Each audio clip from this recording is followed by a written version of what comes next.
Viral oknum mahasiswa pamer logo SAT Intelkam di klub malam Palangkaraya, kini minta maaf.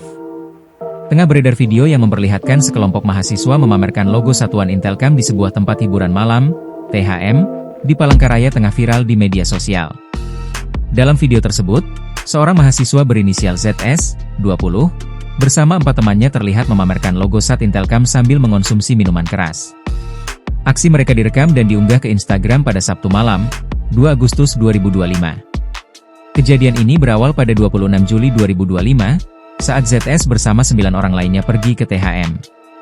Rombongan tersebut terdiri dari 3 mahasiswa di Palangkaraya, 3 mahasiswi dari Banjarmasin, 2 pekerja swasta yang merupakan pasangan suami istri asal Gunung Mas, serta 1 pelajar berusia 17 tahun berinisial Arsi. Saat sedang berada di THM, ZS dan seorang temannya menunjukkan wallpaper ponsel mereka yang menampilkan logo SAT Intelkam. Video tersebut kemudian diunggah oleh Arsi ke akun Instagram pribadinya. Unggahan itu menuai reaksi warganet. Banyak yang mengira ZS merupakan anggota Polri karena menampilkan logo resmi kepolisian. Namun, faktanya ZS hanya seorang mahasiswa, sementara teman-temannya berasal dari latar belakang beragam, seperti mahasiswa, pekerja swasta, hingga pelajar. Tentang logo SAT Intelkam, saya ingin klarifikasi atas untuk mewakilkan teman-teman saya yang ber-9 orang. Di situ saya hanya pelajar, mahasiswa, dan ada yang berkeluarga. Di situ tidak ada anggota Polri Kepolisian Indonesia.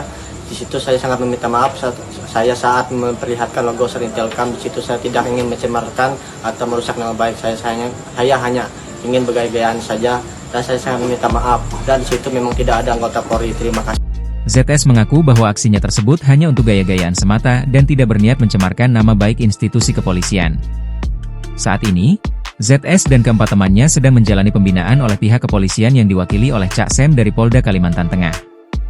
Sementara itu, 3 mahasiswi lain telah kembali ke Banjarmasin dan pasangan suami istri telah pulang ke Gunung Mas.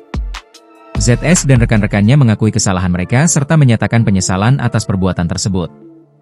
Mereka juga menyampaikan permintaan maaf secara terbuka kepada institusi Polri dan berjanji tidak akan mengulangi perbuatannya. Download Tribun X sekarang, menghadirkan lokal menjadi Indonesia.